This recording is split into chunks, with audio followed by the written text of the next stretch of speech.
Panama का हंगामा अपने अंजाम की तरफ। जेआईटी रिपोर्ट जमा होने के बाद सुप्रीम कोर्ट में पहली समाअत कल होगी। जेआईटी रिपोर्ट पर दरखास्त गुजार अपनी अपनी तशरीहात कर रहे हैं। नून लीग रिपोर्ट को चैलेंज करने का प्रोग्राम बना चुकी है। हुकूमत के हलीफों ने रिपोर्ट और जेआईटी दोनों को उड़ा के रख दिया है। पीटीआई और अपोजिशन जमातों ने नवाज शरीफ की रुखसती की उम्मीदें बांध ली। कल क्या होगा, रिपोर्ट क्या रंग लाएगी, अदालत क्या फैसला देगी, सबको इंतजार है। पनामा जेआईटी की रिपोर्ट पर सुप्रीम कोर्ट में पहली समाअत के मौके पर सिक्योरिटी के खुसूसी इंतजाम किए जा रहे हैं। इमारत के अतराफ खारदार तारे लगा दी गई हैं। इजाफी नफरी भी तैनात की जाएगी। सुप्रीम कोर्ट की इमारत की सिक्योरिटी के लिए इस्लामाबाद पुलिस के तकरीबन 700 एहलकार तैनात होंगे। इनके साथ ही रेंजर्स और जिले इंतजामिया के अफसरान भी सुप्रीम कोर्ट के अंदर और बाहर ड्यूटी अंजाम देंगे। सुप्रीम कोर्ट बिल्डिंग के अतराफ खारदार तारें लगा दी गई हैं। सिक्योरिटी इंतजामात को हतमी शक्ल पीर की सुबह अदालत में केस शुरू होने से पहले दी जाएगी।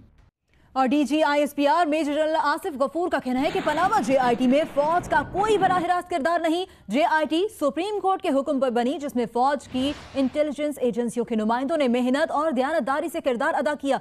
इस मौके पर उन्होंने आर्मी चीफ का एक बयान भी पढ़ा, जिसमें जनरल कमर जावेद बाजवा का कहना है कि फौज रियासती इदारों के साथ मिलकर मुल्क में बहाली अमन को देर पा अमन में तब्दील करने का काम जारी रखे हुए है। DG ISPR major general Asif Ghafoor का कहना है कि पनामा जेआईटी में फौज का कोई बराह रास्त किरदार नहीं था। डीजी आईएसपीआर ने मीडिया ब्रीफिंग के दौरान आर्मी चीफ का पैगाम भी पढ़कर सुनाया, जिसमें जनरल कमर जावेद बाजवा का कहना है कि हम मुल्क में एक एक ईंट रखकर अमन कायम कर रहे हैं और अमन की बहाली को देर पा अमन में तब्दील कर रहे हैं। इस सिलसिले में फौज दीगर रियासती इदारों के साथ मिलकर काम जारी रखेगी। Mona Khan, Geo news, Islamabad. PTI chairman Imran Khan ने कहा है कि नून लीग ने पार्लियामेंट को तबाह कर डाला है। पार्लियामेंट नवाज शरीफ से पूछती, लेकिन वो टीओआर खेलती रहती है। पब्लिक अकाउंट्स कमेटी में नवाज शरीफ के खिलाफ इदारे हाथ खड़े कर देते हैं। वो कहते हैं वजीर आजम के खिलाफ कार्रवाई नहीं कर सकते। उन्होंने वजीर आजम को मुखातिब करते हुए कहा कि अब आप जद्दा नहीं बल्कि अडियाला जेल जाएंगे। अब आपको मोदी, ट्रंप और कोई शहजादा नहीं बचा सकता। दूसरी जानब वज़ीर मुमलिकत मरियम औरंगजेब ने इमरान खान को मशवरा दिया है कि वो खैबर पख्तूनख्वा एहतसाब कमीशन का ताला खोलकर अपने मुंह पर लगा ले, वरना अवाम उन्हें नहीं छोड़ेंगे। इमरान खान की तकरीर पर अपने रद्द-ए-अमल में मरियम औरंगजेब ने कहा कि सुप्रीम कोर्ट पर गंदे कपड़े लटकाने वाला आज सुप्रीम कोर्ट की हिफाजत की बात कर रहा है। जिस दिन नवाज शरीफ ने अपने कारकुनों को कॉल दी, इमरान खान को छुपने की जगह नहीं मिलेगी।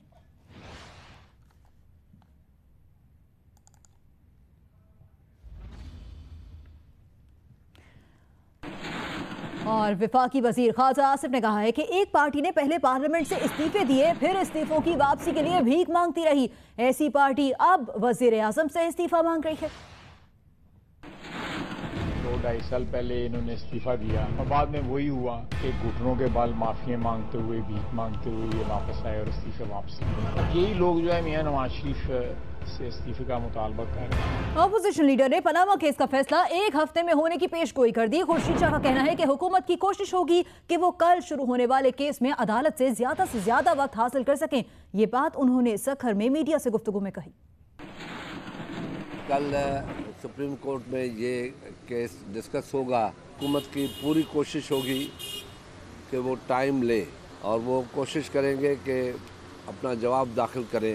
उसमें टाइम देने की कोई गुंजाइश तो नहीं होनी चाहिए। अब देखना ये है कि टाइम उनको कितना मिलता है। मैं अपना देखना चाहता हूँ, देख सकता हूँ, महसूस कर सकता हूँ, वो ये है कि ज़्यादा से ज़्यादा 1 हफ्ता या 8 दिन। और दूसरों की विकेटें गिराने वाली तहरीक इंसाफ अपने विकेट ना बचा सकी। पीटीआई की मरकजी नायब सदर नाज बलोच पीपल्स पार्टी में शामिल हो गई। नाज बलोच का कहना है कि पीटीआई तब्दीली का नारा लगाते लगाते खुद तब्दील हो गई। कराची इमरान खान की तरजीह नहीं, पीटीआई के साथ सफर खत्म हुआ, अब अपने घर आ गई हूं।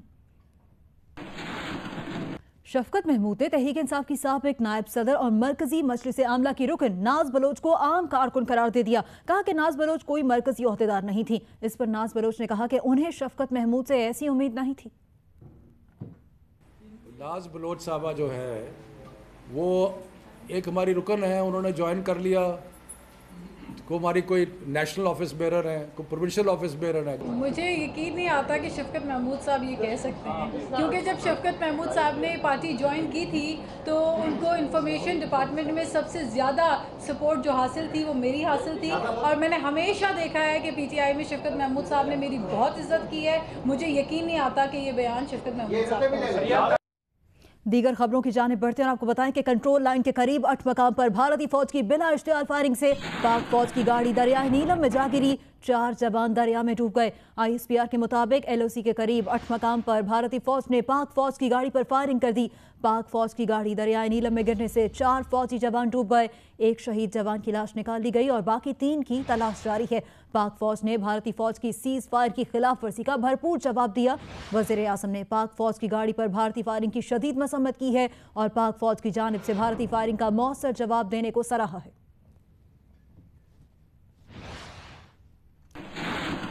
और पाक फौज ने खैबर एजेंसी में बड़ा ऑपरेशन शुरू कर दिया। DG ISPR का कहना है कि ऑपरेशन खैबर 4 रद्दुल फसाद का हिस्सा है, जिसका मकसद सरहद पार मौजूद दाइश को पाकिस्तानी इलाकों में कार्रवाई से रोकना और दहशतगर्दों की कमीनगाहें खत्म करना है। उन्होंने कहा कि आने वाले दिनों में कराची के हालात में मजीद बेहतरी आएगी।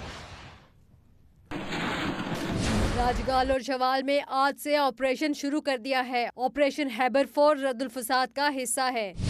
राजगाल मुश्किल इलाका है, वहाँ 8 दर्रे हैं। खैबर एजेंसी संगलाख और ऊंची पहाड़ियों पर मुश्तमिल इलाका है।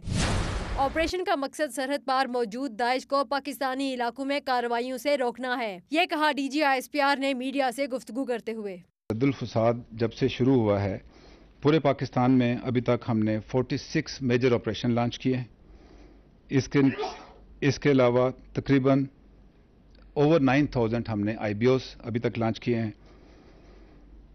1760 जॉइंट चेक पोस्ट पूरे पाकिस्तान में पुलिस के साथ मिलकर, दूसरी लॉ एनफोर्समेंट एजेंसीज के साथ मिलकर वो एस्टेब्लिश की गई हैं। DG ISPR का कहना था कि आने वाले दिनों में कराची के हालात में मजीद बेहतरी आएगी। कराची में दहशतगर्दी के वाकयात में 98% कमी आई है। कराची में टारगेट किलिंग में 97% कमी आई है। ऑपरेशन रद्दुल फसाद सिंध में 522 दहशतगर्दों ने सरेंडर किया। LOC पर सूरत हाल कुछ अरसे में काफी गर्म रही है। 2014 में 315 सीज फायर वायलेशन हुई थी। 2015 में ये 248 थी, 2016 में ये 382 थी और 2017 में आज की तारीख तक 580 सीज फायर वायलेशन हो चुकी हैं। ये पिछली हिस्ट्री में इतनी ड्यूरेशन में सबसे ज़्यादा सीज फायर वायलेशन है। अफगान सरहद पर बाड़ लगाने का काम शुरू कर दिया है। अफगानिस्तान के साथ ताउन के लिए हमारे दरवाजे खुले हैं। DG ISPR ने कहा कि दाइश बतौर तंजीम पाकिस्तान में वजूद नहीं रखती। दाइश अफगानिस्तान में मजबूत हो रही है। DG ISPR ने मजीद कहा कि भारतीय जासूस कुलभूषण जाधव ने आर्मी चीफ से रहम की अपील की है, जिसका फैसला मेरिट पर किया जाएगा। रेमंड डेविस को पाकिस्तान से अमेरिका भिजवाने में कई दीगर इदारों ने भी किरदार अदा किया। उनका कहना था कि कलअदम तहरीक तालिबान पाकिस्तान के एहसानुल्लाह एहसान के खिलाफ अभी तक किसी कार्रवाई का आगाज नहीं हुआ। वज़ीर आला पंजाब शहबाज शरीफ का कहना है कि पाकिस्तान आगे बढ़ रहा है, लेकिन बाज़ अनासर इसे तरक्की की मंजिल से दूर करना चाहते हैं। इन्हें तरक्की करता और आगे बढ़ता पाकिस्तान गवारा नहीं। लाहौर से जारी बयान में वज़ीर आला पंजाब ने कहा कि साबिक हुक्मरानों की करप्शन और लूट मार ने मुल्क को बदहाल कर दिया था। कर्जे मुआफ कराने और बैंकों पर अरबों रुपए के डाके डालने वालों के चेहरों से कौम अच्छी तरह वाकिफ है। गरीब कौम के अरबों रुपए हड़प करने वाले आज पारसाई के दावेदार बने हुए हैं। उनका कहना था कि धरने वालों ने कौमी मईशत को नुकसान पहुंचाने में कोई कसर नहीं छोड़ी। अवाम धरनों और लॉन्ग मार्च से लाताल्लुक रहे, वो सिर्फ मुल्क की तरक्की और खुशहाली चाहते हैं। और मुस्लिम लीग काफ के रहनुमा चौधरी शुजात हुसैन और चौधरी परवेज इलाही ने कहा कि निज़ाम और जमहूरियत का बचाव इसी सूरत में है कि नवाज शरीफ मुस्ताफ़ी हों। इस्लामाबाद में एक प्रेस कॉन्फ्रेंस से खिताब में उन्होंने मुस्लिम लीग नून समेत तमाम अच्छे मुस्लिम लीगी कारकुनों को यकजा होने की दावत भी दी। नवाज शरीफ साहब जाते हैं तो जमहूरियत भी बच जाएगी, निज़ाम भी बच जाएगा और बेहतर अंदाज में मामलात आगे की तरफ चलेंगे और हमारा मुल्क भी इंशाअल्लाह तरक्की करेगा। जो फाइंडिंग सामने आई है, इसके बाद इनकी करप्शन जो है ये एक जगह नहीं, ये 20 जगह इनकी करप्शन की निशानदेही सिर्फ नहीं हुई बल्कि सबूत सामने आया है। एक यकजा किया जाए और पाकिस्तान की खातिर वो इकट्ठे हों। अगर मुझे जाना पड़े या जो परवेज़ साहब को जाना पड़े, चीमा साहब को जाना पड़े, तो हम लोगों के घरों में भी जाएंगे, जाके भी कहेंगे कि आप इकट्ठे हों। क्योंकि वफाकी वजीर और नेशनल पार्टी के सरबराह हासिल बसिंजो ने कहा है कि नवाज शरीफ और नून लीग को JIT को मुकम्मल तौर पर चैलेंज करना चाहिए। JIT बदनीयती पर मबनी है। महसूस होता है JIT सियासतदानों की नहीं, क्रिमिनल्स की तफ्तीश कर रही है। पनामा केस के बायस मुल्क में बहरान की कैफियत पैदा की गई। आलमी साजिशें भी की जा रही हैं। मुल्क के साथ सादिक और अमीन का खेल बंद किया जाए। नवाज शरीफ को कोई भी छोड़ सकता है, चौधरी निसार नहीं। मियां साहब को, मुस्लिम लीग नून को मुकम्मल तौर पे JIT को चैलेंज करना चाहिए कि ये जो JIT वाले हैं, इन्होंने जो कुछ किया है और जो रवैया इन्होंने इस फैमिली के पास अपनाया, वो सिवाय बदनीयती के और कुछ नहीं था। मैं पूछता हूँ कि सादिक और अमीन, मुझे पाकिस्तान में एक आदमी आप दिखाएं जो सादिक और अमीन हो, कि नवाज शरीफ को कोई भी छोड़ सकता है। मैं दावे से कहता हूँ निसार उसको नहीं छोड़ेगा। और अब खबर के पीर की गिरफ्तारी के खिलाफ मुरीदैन ने थाने पर हल्ला बोल दिया। SHO जख्मी हो गया। 11 घंटे तक फतेह जंग रोड ब्लॉक करने के बाद पीर की रिहाई के बाद ट्रैफिक बहाल हो सकी। कस्बा कोतवाल में दरगाह पीर मुजफ्फर शाह में महफिल मिलाद के दौरान 4th शेड्यूल में शामिल अल्लामा खादिम हुसैन का खिताब करवाया गया। इत्तला मिलने पर पुलिस ने कार्रवाई करते हुए सज्जादा नशीन दरगाह मुजफ्फर शाह अमजद शाह को गिरफ्तार कर लिया। पीर अमजद शाह की गिरफ्तारी के खिलाफ उनके मुरीदैन मुश्ताइल होकर थाना एयरपोर्ट पर चढ़ दौड़े और SHO थाना एयरपोर्ट को जख्मी कर दिया। वाकई की इत्तला मिलते ही पुलिस की भारी नफरी जिला भर से तलब कर ली गई। 11 घंटे मुज़ाकरात के बाद पीर अमजद को शख्सी जमानत पर रिहा किया गया। 11 घंटे बाद फतेह जंग रोड को ट्रैफिक के लिए खोल दिया गया। मौसम की बात करते हैं। मुल्क के मुख्तलिफ इलाकों में मानसून बारिशों का सिलसिला वक्फे से जारी है। इस दिलफरेब मौसम में सयाहों ने मलिका कोहसार मरी में डेरे डाल लिए। उधर बलूचिस्तान के शहर गुजदार में तूफानी बारिशों से नदी नाले बिफर गए, जबकि मुख्तलिफ हादसात में 4 अफराद जिंदगी की बाजी हार गए। मुल्क के मुख्तलिफ इलाकों में मानसून वक्फे से अपना रंग दिखाने लगा। कहीं फिजाएं हसीन बादलों की लपेट में, तो कहीं आसमान से बरसती बूंदों से मौसम रोमानवी हो गया। वक्फे से बारिश ने मलका कोहसार के हुस्न को 4 चांद लगा दिए। सयाह मरी की जानिब खिंचे चले जाने लगे। मुल्तान में सूरज और बादलों की आंख मचोली, लोगों की बड़ी तादाद पिकनिक मनाने नहर नौबहार पहुंची। बलूचिस्तान में मानसून ने नदी नालों को आपे से बहार कर दिया। वड में कौमी शाहरा पर पुल टूटने से कार सैलाबी रेले में बह गई। 2 अफराद जान से चले गए।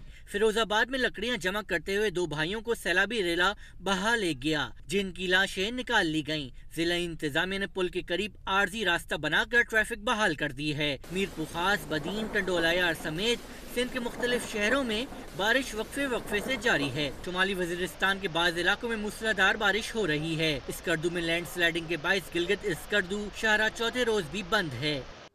और अभी आपको मरी शहर और गिरदोनवाह में मौसम से मुताल्लिक खबर दें कि हल्की बारिश है, मौसम इंतहाई खुशगवार है और सयाहों की बड़ी तादाद ने मलिका कोहसार का रुख कर लिया। और इस बायस लाहौर बाईपास पर ट्रैफिक ब्लॉक है, लॉरेंस बाईपास पर ट्रैफिक ब्लॉक है, गाड़ियों की लंबी कतारें लग गई हैं। मरी में हल्की बारिश के बाद सुहाना मौसम है, जिसको एंजॉय करने के लिए सयाहों की बड़ी तादाद यहाँ पर पहुँच रही है। और लॉरेंस कॉलेज बाईपास रोड पर इस वक्त ट्रैफिक ब्लॉक है और इसके सबब मुसाफिरों को भी मुश्किलात का सामना है।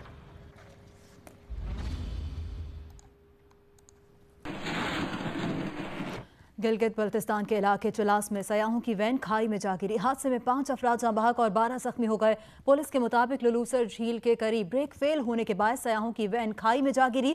जख्मियों में खवातीन और बच्चे भी शामिल थे, जिन्हें डिस्ट्रिक्ट अस्पताल दियामर मुंतकिल किया गया है। मरने वालों और जख्मियों का ताल्लुक एक ही खानदान से है, जो जिला ठट्ठा से चलास आए थे। आगे बढ़ते हैं। आपको बताएं कि कौमी अवामी तहरीक के सरबराह अयाज लतीफ़ पलेचू ने कहा है कि लुटेरों का 2018 के इलेक्शन के लिए फिर से गठजोड़ हो चुका है। सिंध के अवाम को ड्रामेबाजों के चुंगल से निकलना होगा। मातली में रैली के बाद जलसे से खिताब करते हुए अयाज लतीफ पलेजो का कहना था कि सिंध को जालिम वडेरों, भत्ताखोरों और करप्ट वजीरों से दायमी निजात दिलाने का वक्त आ गया है। सिंध के 14 अजला के लोग गटर का गंदा पानी पीने पर मजबूर हैं। जो हुकूमत आवाम को साफ पानी नहीं दे सकती, वो बाकी बुनियादी सहूलतें क्या देगी? अयाज पलेजो ने कहा कि पीपल्स पार्टी का एजेंडा जुल्फिकाराबाद, थर में बच्चों की अमवात और सरकारी जमीनों पर कब्जे हैं। और लाहौर में फिरोजपुर रोड पर एक मखबूतुल हवास शख्स बिजली की हाई ट्रांसमिशन लाइन पर चढ़ गया। रेस्क्यू टीमों ने जदोजहद के बाद इस शख्स को बिजली के पोल से उतार लिया। पुलिस ने पोल पर चढ़ने वाले शख्स के खिलाफ इक़दाम खुदकुशी का मुकदमा दर्ज करके तफ्तीश शुरू कर दी है। रिपोर्ट कर रही है नवीन अली। लाहौर की मसरूफ तरीन शाहरा फिरोजपुर रोड पर वजीर आला सेक्रेटरीट के नजदीक सुबह 7 बजे एक शख्स बिजली की हाई ट्रांसमिशन लाइन पर चढ़ गया और खुद को बुलंदो बाला पोल के साथ बांध लिया। इब्तदाई तौर पर कहा जाता रहा कि ये शख्स रिक्शा ड्राइवर है। पुलिस ने इसका 1750 रुपए का चालान किया और वो पुलिस रवैये के खिलाफ पोल पर चढ़ा है।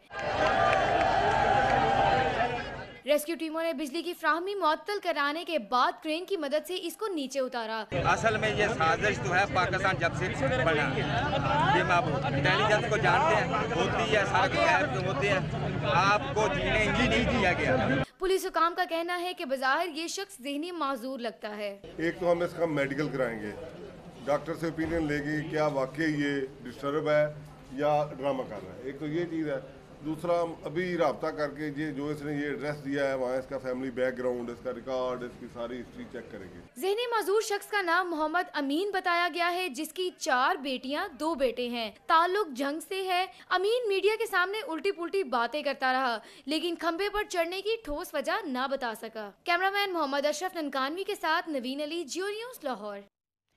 पंजाब फूड अथॉरिटी ने लाहौर के नवाही कस्बे मुरीदके में जानवर की हड्डियों का पाउडर बनाने वाली फैक्ट्री सील कर दी। हड्डियों से जेली में इस्तेमाल होने वाला पाउडर तैयार किया जा रहा था। पंजाब फूड अथॉरिटी के मुताबिक मुरीदके के वीरान इलाके में कायम फैक्ट्री में जानवरों की हड्डियों से पाउडर तैयार किया जाता था, जो बाद में जेली बनाने में इस्तेमाल होता था। ये फैक्ट्री बगैर लाइसेंस गैर कानूनी तरीके से काम कर रही थी। छापे के दौरान फैक्ट्री मालिकान हलाल जानवरों की हड्डियों के हुसूल का सबूत पेश ना कर सके और ये भी ना बता सके कि ये हड्डियां कहां से आती हैं। फूड अथॉरिटी हुकाम ने यूनिट सील करके मुकदमा दर्ज कर लिया और एक शख्स को गिरफ्तार भी किया गया है।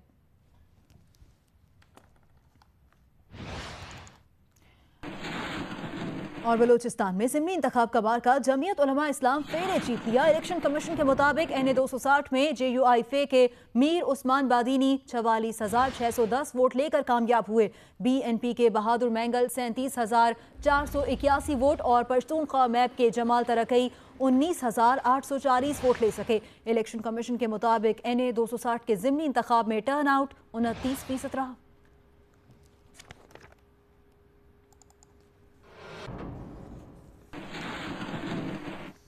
पाकिस्तान तहरीक इंसाफ के रहनुमा फवाद चौधरी ने दावा किया है कि वज़ीर आज़म नवाज शरीफ ने मुस्लिम लीग नून को काला धन सफेद करने के लिए इस्तेमाल किया। इक़्तिदार में आने के बाद नवाज शरीफ के असासों में होशरुबा इजाफा हुआ। फवाद चौधरी की प्रेस कॉन्फ्रेंस की मजीद तफसीलात इस रिपोर्ट में। वज़ीर आज़म नवाज शरीफ को मिले 1 अरब रुपयों के तहफ़ साल 2010 से 2015 के दौरान नवाज शरीफ ने मरियम नवाज को 82 करोड़ के तहफ़ दिए। मरियम नवाज ने नवाज शरीफ को वही तहफ़ वापस कर दिए। इक़्तिदार में आने के बाद नवाज शरीफ और शरीफ खानदान के एहसासों में होशरुबा इजाफा हुआ। सवाल यह है कि एहसासों में इजाफा इक़्तिदार में आने के बाद ही क्यों होता है? ये सब कहा तहरीक इंसाफ के फवाद चौधरी ने सेनेटर शिबली फराज के हमरा इस्लामाबाद में न्यूज़ कॉन्फ्रेंस से खिताब करते हुए। मियाँ साहब ने, जिस तरह से मैंने आपको बताया कि 10 करोड़ रुपया मुस्लिम लीग नून को दिया और मुस्लिम लीग नून से फिर 4 करोड़ रुपया जो है वापस लिया गया और इसके अलावा बाकी पैसा जो है 82 करोड़ रुपया उन्होंने मरियम बीबी को गिफ्ट कर दिया। फवाद चौधरी ने कहा कि वज़ीर आज़म नवाज शरीफ दुबई में रजिस्टर्ड कंपनी FZE कैपिटल के सरबराह रहे। 9 की 9 कंपनियां जो हसन नवाज साहब चला रहे हैं, ये सारे की सारी कंपनी नुकसान में है और इन कंपनीज को पैसे कहां से जा रहे हैं?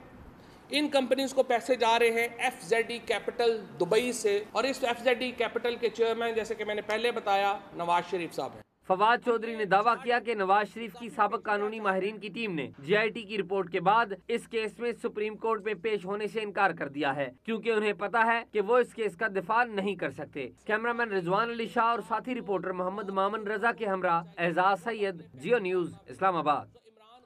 और मुस्लिम लीग नून के रहनुमा तलाल चौधरी ने कहा है कि इमरान खान JIT के तर्जुमान बनते हैं, पहले धरने के अंपायर का नाम तो बताएं। क्या पिछला धरना जिसमें इमरान खान अंपायर की उंगली की बात करते थे वो कौन सा अंपायर? क्या वो किसी अंपायर से मिलकर कर रहे थे? वो बताएं कौम को। ये कहते रहे और शेख रशीद कहते रहे कि कुर्बानी होगी। कौन कुर्बानी करने वाला था? कौन पाकिस्तान में ऐसा है जो कि मुंतखब हुकूमतों को, मुंतखब प्राइम मिनिस्टर को कुर्बान कर सकता है? तो ये साजिश खुद इनके अल्फाज से, इनके बयानात से पता चलती है और ये हमेशा अदारों के कंधों पर रखकर अपनी सियासत करते हैं। वज़ीर आला सिंध मुराद अली शाह ने कहा है कि गवर्नर होने के बावजूद उनका मफाद सिंध के साथ नहीं है। नए बिल पर गवर्नर सिंध ने जो एतराज किए इस पर असेंबली में बात करेंगे। गवर्नर साहब की अपनी मैं जो एतराज़ गवर्नर साहब पे मैंने पहले भी किया था, उनको है पावर एक बार बिल को वापस करने का अपनी ऑब्जर्वेशन के साथ। उन्होंने कोई नई बात नहीं कही, ये सारी बातें हो चुकी हैं। ये बातें हम असेंबली में इसको पेश करेंगे और फिर असेंबली के मेंबरान पे छोड़ेंगे कि उस पर क्या फ़ैसला करें। लेकिन मीडिया में आके एक पॉलिटिकल पार्टी का और ये कहना उसमें कि जी फेडरल, उसमें ये भी उन्होंने कहा फेडरल गवर्नमेंट इस पर काम कर रही है तो सूबा क्यों करे। एक सूबे का गवर्नर होने के बायस ठीक है वो फेडरल गवर्नमेंट के नॉमिनी है, लेकिन वंस वो फेडरल गवर्नमेंट का नॉमिनी सूबे में आ जाता है तो उसका इंटरेस्ट सूबे के साथ होना चाहिए।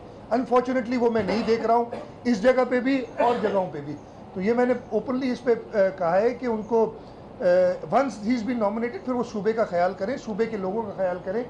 इस कानून के लिए अब कहते हैं कि जी नैब को क्यों नहीं, अब ये भी हमें आता है कि ये नैब को क्यों ख़त्म करना चाहते हैं। नैब के लिए सुप्रीम कोर्ट ने कहा था ना, नवाज शरीफ ये जो केस था पैनामा वाला, उसके अंदर ही कहा था कि जी नैब डाइड द अदर डे। नैब तो ख़त्म होकर दफन हो चुकी है, उसी को हम दें, हम अपना कानून बनाएंगे।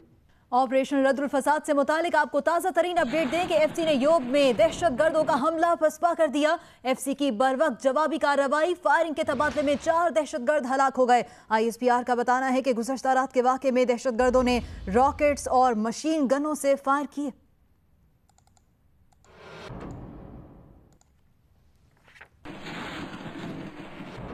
पाकिस्तान और मिस्र के दरमियान होने वाली इंटरनेशनल स्क्वाश सीरीज मिस्र ने 3-2 से जीत ली। Chief of army staff general Qamar Javed Bajwa ने फाइनल मैच देखा और खिलाड़ियों में इनामात भी तकसीम किए। इस्लामाबाद के मसफ अली मीर स्क्वाश कॉम्प्लेक्स में होने वाली सीरीज के आखिरी दिन 2 मैचेस खेले गए। Chief of army staff general Qamar Javed Bajwa आखिरी रोज मेहमान खुसूसी थे। पहले मैच में पाकिस्तान के इसरार अहमद ने मिस्री खिलाड़ी को शिकस्त दी।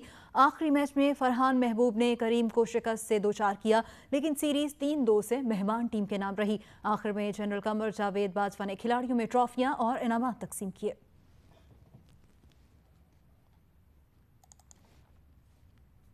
मारूफ सियासी रहनुमा मेराज मोहम्मद खान की पहली बरसी के मौके पर कराची में तकरीब का इनेकाद किया गया। मुख्तलिफ सियासी और समाजी रहनुमाओं, सहाफ़ियों और दानिशवरों ने शिरकत की। तकरीब से खिताब करते हुए मारूफ अदीब सलीम हैदर ने कहा कि मेराज मोहम्मद खान गरीब आवाम के मसाइल हल करने के लिए सबसे आगे रहते थे। उन्होंने हमेशा हक और सच की सियासत की और आवाम के हक के लिए आवाज़ उठाई। तकरीब में दीगर मुकर्ररीन ने भी मेराज मोहम्मद खान की खिदमात को खिराज अकीदत पेश किया।